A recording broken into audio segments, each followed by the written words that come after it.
Ce soir, dans la Zone Geek, épisode 46.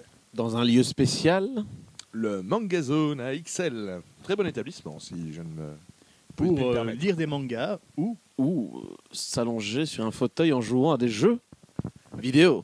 oui, des jeux vidéo. Voir scratcher avec tous ces jeux vidéo incroyables que tu ne pourras jamais t'acheter, mais qui se trouvent ici.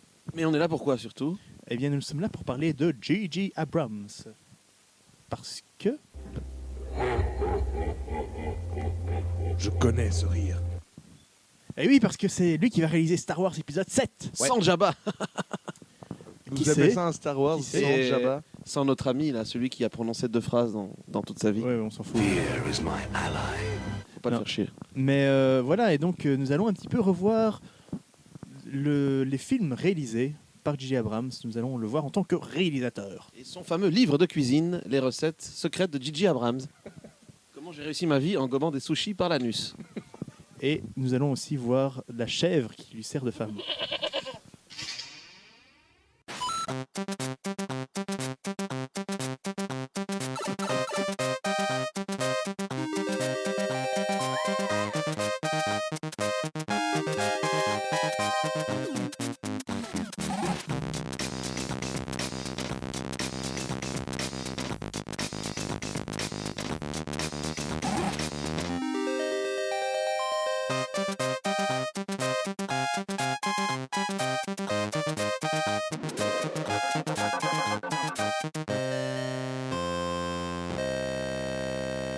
Si toi aussi tu ne te mates tes films de boules qu'en Super 8, Si toi aussi, ton fils a les cheveux bleus et ta fille a les cheveux roses, Si toi aussi pour survivre au stress tu prends du slow-mo, Bienvenue à la Zone Geek. alors avant tout, je tiens à m'excuser officiellement à la femme de J.J. Abrams. à la femme. Je tiens à m'excuser qui à n'est la pas femme. une chèvre. Il n'est pas une chèvre, on le sait, on le sait. Je tiens à m'excuser à la femme. À la femme. À la femme. En général, toutes les femmes. Merci Julie pour son grand moment de grammaire. Et donc, Zone Geek spéciale Journée de la femme. C'est vrai. Maggie Debloc a été élue la femme la plus sexy de Belgique, je pense. Et oui, non, de quoi allons-nous parler? Eh bien, nous allons commencer directement J.J. Abrams sur sa réalisation. On va vite fait parler de Lost. Qu'est-ce qu'il a fait au fond dans Lost? Eh ben, il y a le seul truc geek de Lost, c'est le fait qu'il y a un des hobbits, c'est tout. C'est vrai. Sinon, il y a du sable, il y a Voilà. un chauve, et puis je crois qu'il y a Il y un a un scénario. gros. Ouais, et puis il y a un Un scénario qu'on comprend pas. D'ailleurs, c'est marrant, ça, le gros, il passe 3 ans sur l'île et il maigrit pas. D'ailleurs, est-ce que vous saviez qu'il existait une figurine du gros? C'est pas Merchandising. Ouais, Une action figure, tu peux Ouais, bouger du ses gros. bras et tout? Ouais, c'est vachement bien. Tu peux le faire maigrir et tout? Bon, il a été surtout connu pour Lost, mais est-ce que c'est ce qui va rester dans l'histoire? Non, à mon avis, ce qui vient après restera plus dans l'histoire. Bah, Lost, on n'a pas grand-chose à en dire parce qu'on n'a pas vraiment suivi. Mais les échos sont toujours bons et puis mauvais, et puis bons et puis encore mauvais. Ouais. Bon, ce qui se passe, c'est qu'effectivement, les fans sont déçus de la fin de la série parce que, comme d'habitude, c'est toujours des trucs tarabiscotés. Si vous voulez voir une vraie série, allez voir Code Quantum, le dernier épisode. Mais c'est vrai que J.J. Abrams, bon, on reviendra dessus après avec Super 8, mais il a quand même beaucoup touché à Spielberg et entre autres, il a fait Joe Ride. Il a touché Spielberg. Il Il l'a a touché. touché. Il l'a touché. Joyride, qui est le remake complet du premier film de Spielberg, Duel. Duel, Et non pas ouais. de Dueliste de notre ami Ridley Scott. Qui parle d'un camion qui poursuit une voiture sans raison. Voilà. Et qu'il Une essaye voiture pleine de jeunes. Alors, Ah, ça, c'est important. dans Joe Ouais. Ride. Ah d'accord. j'ai un super Joy. scénario. C'est un gars dans un camion qui poursuit des jeunes. Vous imaginez, il a fait sa fortune sur ça. En fait, ça se trouve, c'est le fils caché de Spielberg. Oui. Il aurait pu, techniquement. Il a fait aussi autre Exactement. chose, J.J. Abrams. Oh, il a fait Mission Impossible 3. Ouais, bon, là, c'est peut-être pas le grand chef-d'œuvre de Je sais pas, moi, tout l'humanité, ce qu'il y a Tom Cruise dedans, déjà. Enfin, il coûte combien déjà Tom Cruise? Alors, 20 millions de dollars. Alors, on va reposer la question qu'on a posée plus ou moins 50 fois. Alors, Nurgle, est-ce que tu préfères faire un film avec Tom Cruise ou 2350 films avec Giant Cuckoo? Mais je 2350. pourrais te répondre, mais Jane Coucou n'est plus, hélas. Tom Cruise, lui, il est encore là. au Et grand malheur. il est petit aussi. C'est vrai, il est presque plus petit que Giant. Mais bon, voilà. Passons directement au premier vrai sujet. C'est-à-dire Star Trek, le nouveau. The New. Alors, c'est quoi le sous-titre de ce C'est Star juste Trek Star Trek. Ah, c'est juste Star Trek. Alors, C'est en fait juste Star Trek. C'est c'est juste le blanc. Alors, juste le blanc. pour revenir Il y a justement pas de sur... prénom. Ouais. Oui, c'est juste le blanc. Donc, Star Trek. Que dire de Star Trek? Si ce n'est que les vrais fans de Star Trek, bon, vous connaissez Star Trek, cette série qui était à la base une satire de la lutte entre le capitalisme et le communisme dans les années de la chasse aux sorcières. Le premier baiser interracial de l'histoire de la télévision est dans Star Trek. C'est vrai. Ouais. Kirk et Uhura. Ce qui était à la base une espèce de parodie, une critique, est devenu un espèce de phénomène culte de la science-fiction. Mais attention, attention. Là où le nerd va préférer Star Trek, le geek préférera Star Wars.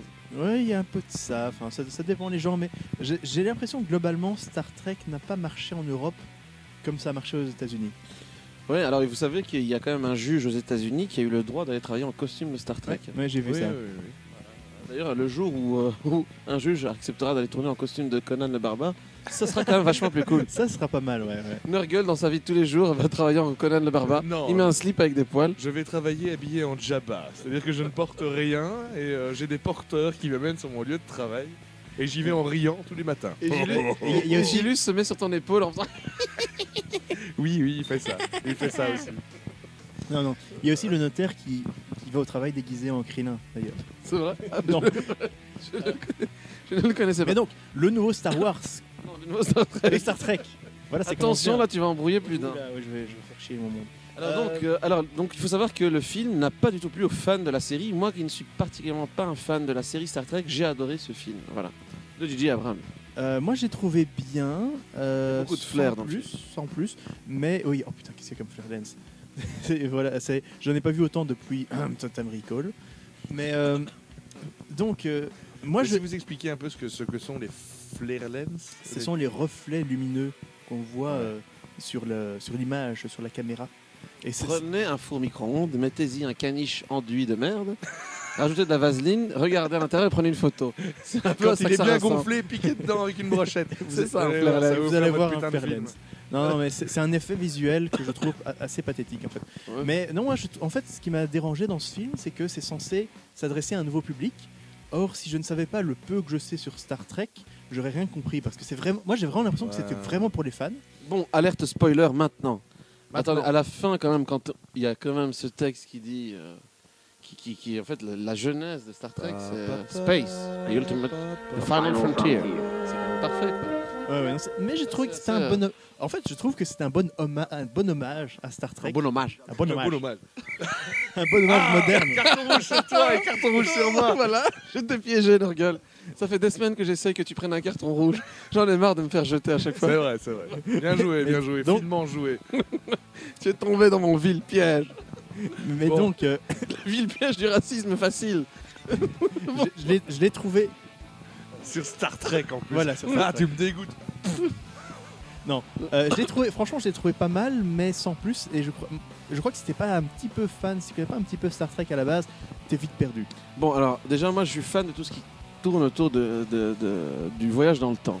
Il y a Simon Pegg dedans. Oui, c'est vrai. Il y a quand même un concept spatio-temporel sympa dans le Star Trek. Ouais. Alors, au début, ça fait un peu teenage movie, mais c'est assumé et ça tourne vers un truc quand même bien plus cool. Il faut quand même dire que J.J. Abrams a récupéré une série qui est quand même culte et il a réussi à en faire un truc qui aurait pu être une bouse complète. Ouais, c'est pas, Ça n'est aurait pas- pu être une c'est pas catastrophe c'est pas une intergalactique. complète. hein. Ça, c'est- clair. Alors il y a une suite qui va arriver d'ailleurs, qui sort d'ici très peu de temps, mois d'avril en Europe en tout cas. Mais franchement, en tant que réalisateur, on peut pas dire qu'il a mal fait son boulot. Non. L'écriture, ça a des hauts et des bas. Mais en tant que réalisation, il est bien. Bah, le casting était chouette. Moi, je Ouais, trouvais ouais. que les jeunes héros ressemblaient. Surtout le docteur McCoy. Très bon Avec choix. notamment Sylar de Heroes, le personnage obscur qui joue dans le Star Trek. Mais il ne faut pas résumer J.J. Abrams d'un Star Trek. Eh C'est bien, un vrai geek, J.J. Abrams. eh oui. Parce qu'il a fait un film qui, à mon avis, marquera les esprits des fans des années 80 et des années 70, 70 pour toi en France. Une Regarde. sorte d'hommage à Spielberg. Voilà, en fait, il a été produit aussi, reproduit par Spielberg. Sur un Il- flipper il- Howard the Duck. Il s'est reproduit avec Spielberg, oui. Sur un flipper Howard the Duck. Alors, allez. Et ça a donné ce film qui, à un moment, a fait beaucoup parler de lui, qui s'appelle Super 8. 2011. Il faut savoir qu'à un moment sur le net, Super 8 la seule chose qu'on avait vue de Super 8, c'est un train qui déraille. Alors on se demandait qu'est-ce que c'est que ce truc obscur par J.J. Abrams. Et au final, vous l'avez sûrement vu Super 8, vous qui êtes des geeks. Et qu'est-ce que vous êtes dit en voyant ce film? Est-ce que vous avez eu bon dans le pantalon? Ah ben, ça fait penser aux Goonies. Ouais. Il y a pas C'était photo. Goonies, rencontre E.T., rencontre Predator. Ouais, c'est vrai. Et tu rajoutes quand même un petit peu de Monster Squad aussi, je pense. Ouais, Monster mais Truck Monster Squad, c'est les Goonies, mais avec des monstres, quoi. C'est Ouais, c'est les les Goonies avec des monstres, ouais. sans asiatiques et sans choco. Oui, Et ça, c'est un crime. Ici, il y a un plus ou moins choco, mais c'est vrai que par contre, ils sont tous blancs. Tu divises les ethnies par couleur, Angelus, Gilus Évidemment. Bon, allez, on peut lui mettre un carton jaune là. Mais Bon, maintenant, ça tu vois, carton jaune, tu vas devoir faire le bouffi bouffon si tu veux continuer l'émission. Non. Non, mais honnêtement, alors, Super 8, ça présage plein de trucs. Déjà, dans E.T., il y a plein de jouets Star Wars. C'est une blague que Spielberg a fait à l'époque. Dans Super 8, il y a des jouets Star Wars partout. C'est génial. À fond. Bon, il y a plein d'hommages. Alors, ce qui est génial aussi dans Super 8, c'est que les gosses, ils font un film en 8 mm. Bah Mais ce film en 8 mm, c'est un film qui traite de zombies. De zombies, oui, c'est juste. Quel adolescent n'a jamais rêvé de faire un film de zombies à petit Mais il budget? y en a un petit peu trop de films de zombies à petit budget d'ailleurs. C'est vrai, en fait. Le zombie a le vent en poupe. Hein. Non, Oui. mais bon, les Spielberg, quand il était jeune, ses premiers films étaient en Super 8. Et il paraîtrait qu'il y en a un qui se traite des zombies. Donc, ce serait pas un petit peu. Ah. C'est bien possible. Mais franchement, en fait, ce que je trouve le mieux dans Super 8, c'est le film à la fin. Dans le générique de fin, on voit le film que les gamins ont fait. Ouais, c'est top, ça. C'est bien foutu, ça. Alors moi, Super 8, la C'est fin m'a un vachement peu bien. déçu. Mais l'ambiance est super bonne. Mais la fin était un peu trop cliché. Le martien final est un peu... Ouais, Il est bon. bien quand on le voit pas. Ouais, voilà. Voilà. Puis bon, là, cette fin où tout le monde s'en va, tout le monde est heureux dans la soucoupe, ça me fait penser à The Crystal Skull, ce grand film de l'histoire du cinéma. Très très bon film. Quel grande film. réussite de Spielberg. Bon, alors là, il a une pression grosse comme le monde. C'est-à-dire que ce gars, soit Ouais. il va se faire fusiller, Ouais. sa carrière va se flinguer, soit ça va devenir, il va être élevé au rang de mythe. Mais pas Tout à de, fait. enfin, mythe de placard, hein, évidemment. Si ça... mais non, mais si ça se trouve, en fait... Enfin, et j'espère que ce n'est pas le cas. Peut-être qu'il s'en fout. Peut-être qu'il a juste regardé le cacheton et qu'il va nous sortir un film Star Wars complètement banal. Je ne le souhaite absolument pas. Star Wars épisode 7, The Revenge of Jar Jar. The Revenge of Jar Jar. oui, ça. Et donc, moi, ce qui me fait un peu peur avec ce Star Wars 7, c'est qu'il soit un peu banal et quelconque. Et C'est formaté. Ce film racontera l'histoire d'un homme qui prend les transports en commun sur Mos Eisley et qui n'aura pas payé son ticket Et de qui tombe transport. sur un Wookie qui sent la transpiration. Oui, et j'imagine qui le lui Wookie. demande des sous. Le Wookie qui s'accroche comme ça et qui a les dessous de bras un peu c'est- dégueulasses. attention que c'est raciste. Hein. Parce Le que Wookie est raciste. Le Wookie Ah, est bien raciste. sûr. hein. Attends, Ah oui, vous êtes Wookieophobe. vous. le Exactement. Wookie vient profiter du système social qui est sur Coruscant. Ils sont des dessous de bras. Hein. Qui sont des dessous de bras, attends. Non. Bon. Habitez à côté de chez des Wookiees, mais vous n'y pensez pas. Les bruits et les odeurs. Je vous en prie. D'ailleurs, il y a une chanson de Zebda qui s'appelle Le bruit et l'odeur que je vous conseille, basée sur un discours de Jacques Chirac. Jacques Chirac, ouais, bien sûr. En parlant de l'épisode 7. Alors, Épisode 7. oui. Mais voilà, bon, on en a déjà parlé, reparlé, mais encore une fois, c'est un grand risque. Moi, j'ai confiance en J.J. Abrams. D'un point de vue réalisation, franchement, Bon. je lui donnerais mes gosses, quoi. Quoi? Il faut savoir qu'au Québec, les gosses signifient des testicules. Voilà, oui, mais c'est ce que je voulais dire. Pour les auditeurs Je lui québécois. confierais mes testicules En tabernacle. pour dire à quel point j'ai confiance en lui. Mais par contre, moi, l'écriture, ça me fait peur. C'est un bon scénariste. Pourquoi est-ce que tu as peur, justement? Le fait que J'ai pas vu Little Miss Sunshine, donc là, on va un petit peu parler de Michael Arndt. Ouais. Mais écoute, il a quand même fait Toy Story 3. En fait, le seul, j'ai regardé, Enfin, il a écrit Toy Story selon 3. IMDb, bon, on peut pas toujours se fier à IMDb, mais le seul film qu'il a vraiment scénarisé, c'est Little Miss Sunshine, parce que tous les autres sur lesquels il travaillait, il a juste fait la mise en scène, le screenplay. Ouais, bah, bon, t'as toujours des co-écritures. Mais là, je pense que J.J. Abrams est quelqu'un de très méticuleux. Il va pas valider un scénario de merde où il y a par exemple des Gungans qui vont dans l'eau avec des tubas et deux Jedi pour aller rencontrer une grosse grenouille, tout ça. Une quoi. grosse grenouille qui fait Mais tiens, en fait, enfin, là, c'est vraiment total impro. Vous avez aussi lu un article qui semblerait dire que les vieux acteurs sont mais bien en train sûr. de raccrocher. Et Alors, il y en a Ils sont un. déjà en train de discuter du cacheton. Il y en a un qui a signé sur, c'est Harrison Ford. Ouais, Voilà. Par contre, les deux autres, c'est quasiment compilé, emballé, pesé. Le seul problème, c'est Mark Hamill qui pèse maintenant, je crois, combien Je sais pas. Non, il a grossi. Quoi. Oui, 500 kilos. Mais oui. mais Il va jouer Jabba. Ouais, Alors tu lui fous une robe de Jedi. Allez, Je me moi- fous une robe. Moi, j'ai toujours bien aimé Mark Hamill. Il a été très vite évincé en tant qu'acteur, juste parce qu'il a la moitié du visage paralysé. Ah ben, Stallone aussi. Non, il a fait de la chirurgie depuis. Maintenant, Non, il arrive oui, à mais bon. sourire. Maintenant, il a la deuxième moitié du franchement, visage paralysé. Stallone. Depuis. Non, mais Jeune imaginez- Guy Grillon avec les jambes paralysées du Non. visage. Donc on nous des handicapés. Alors, Non, non, mais, Stallone aussi, à la moitié du visage paralysé, il a quand même fait Ah bah, bien sûr. une carrière super. Quoi. mais imaginez Mark Hamill, donc Luke Skywalker, qui dirigerait une académie de Ouais. Jedi. Ouais, non, ça Ce serait serait génial. Imaginez cool. Harrison Ford, alcoolique, qui serait l'espèce de général obscur qui tiendrait les rênes qui Mais- n'est plus la rébellion, parce que c'est qui sont officiellement le La contre-pouvoir. question, c'est à quel moment ça va se passer. Parce que une chose, entre chaque film Star Wars, il y a à chaque fois du temps qui passe, souvent plusieurs années. Ouais. Et entre les deux trilogies, il y a. Il a quel âge, Luke Skywalker? 17 ans. Et donc, s'ils font 17 ans plus tard. Non, ça doit être plus tard, vu qu'ils sont tous plus vieux. J'avais entendu dire qu'il voulait recommencer, je dirais, très loin dans le futur du monde de Star Wars. En tout cas, Mais alors, ils les auront pas. J.J. Abrams, en tout cas connaissant la subtilité du personnage, il va sûrement utiliser les acteurs principaux, soit pour faire des caméos très subtils, soit pour ne pas leur donner des rôles principaux, je pense. Mais s'il les va met mettre en dans des avant. caméos, je sais pas comment ça va passer. Parce Mais que écoute- les fans de Star Wars sont des hyènes, assoiffés de sang. Hein. C'est mieux. Et par exemple, Ouais. je sais pas moi, ils iraient dans un burger galactique, comme on voit dans l'épisode 2, et il y aurait par exemple Harrison Ford en train de manger une choucroute.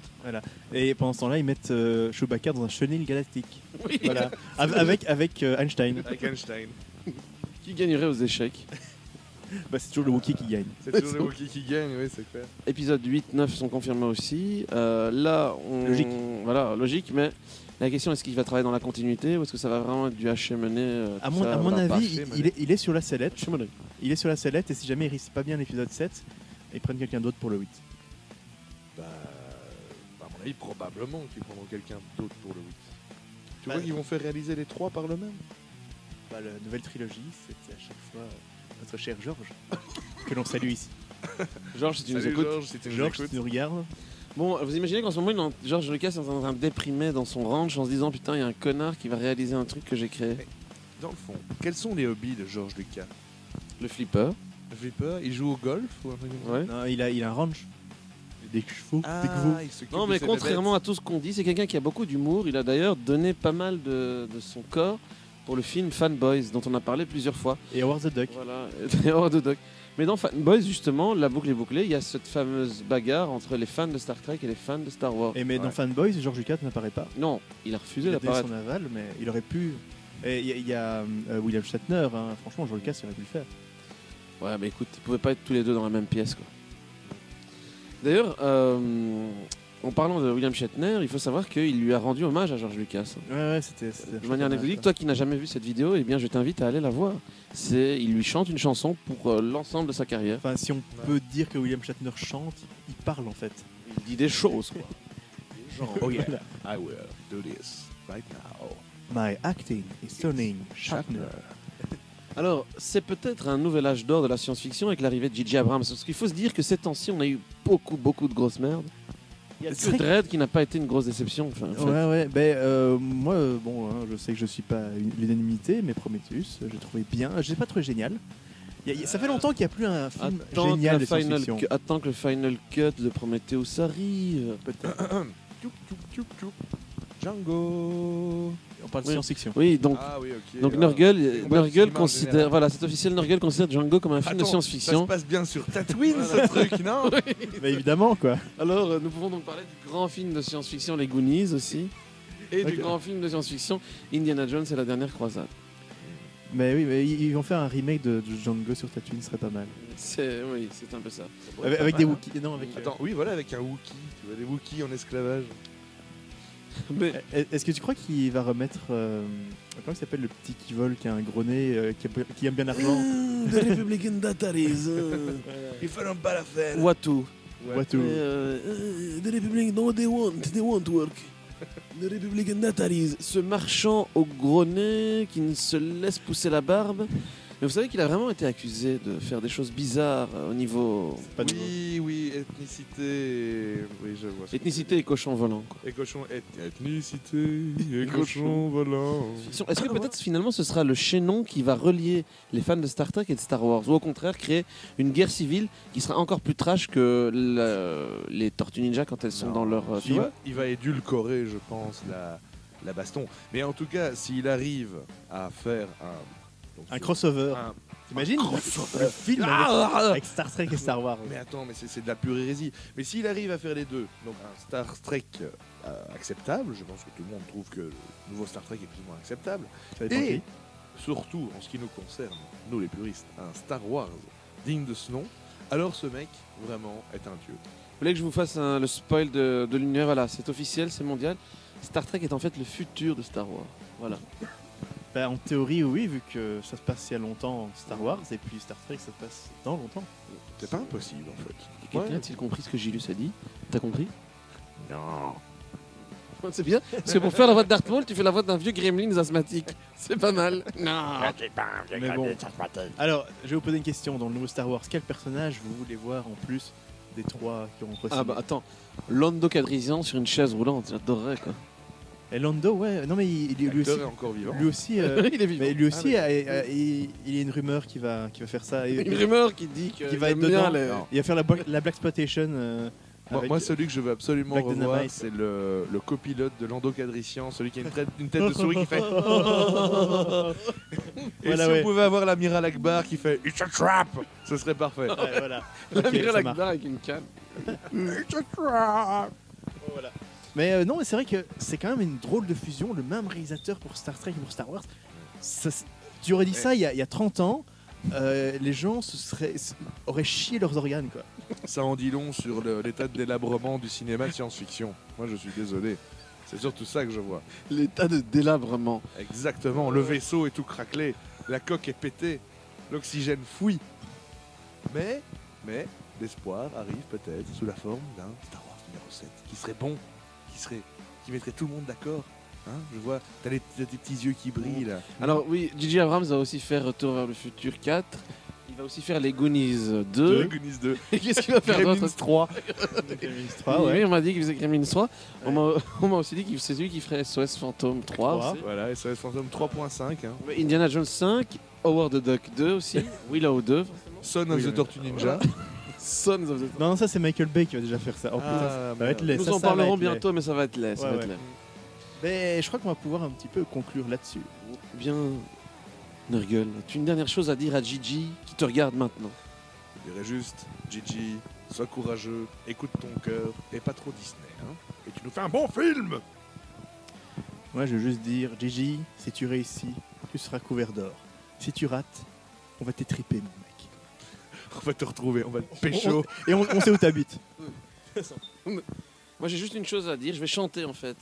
Cette chanson. Gigi Abrams, quand tu viens, c'est la magie. Tout là-haut dans le ciel, il y a un gros poilu. Et ce gros poilu, il a son cul. Gigi, oh Gigi. Arrêtez-le. Scrotum et cochon volant. Et bah là-dessus. Je crois que ces grandes paroles, on va déjà remercier le Ah bah oui. Mangazo de nous avoir accueillis. Exactement. Mangazone, Je ne cache merci. Pas trop de Mangazone. N'hésitez pas à y venir. Ils nous ont Exactement. accueillis Manger si des gentiment chips, dans lire leur des magnifiques mangas. locaux. Et Faire des jeux. Et se toucher dans les toilettes. Voilà, d'ailleurs c'est ce qu'on va aller faire maintenant. Voilà. Et donc, on vous dit à la prochaine. bye bye bye Je bye. vous révélerai peut-être presque jamais ou pas. And now the end is near. And so you face the final curtain. My- Gigi Abrams, quand tu viens, c'est la magie.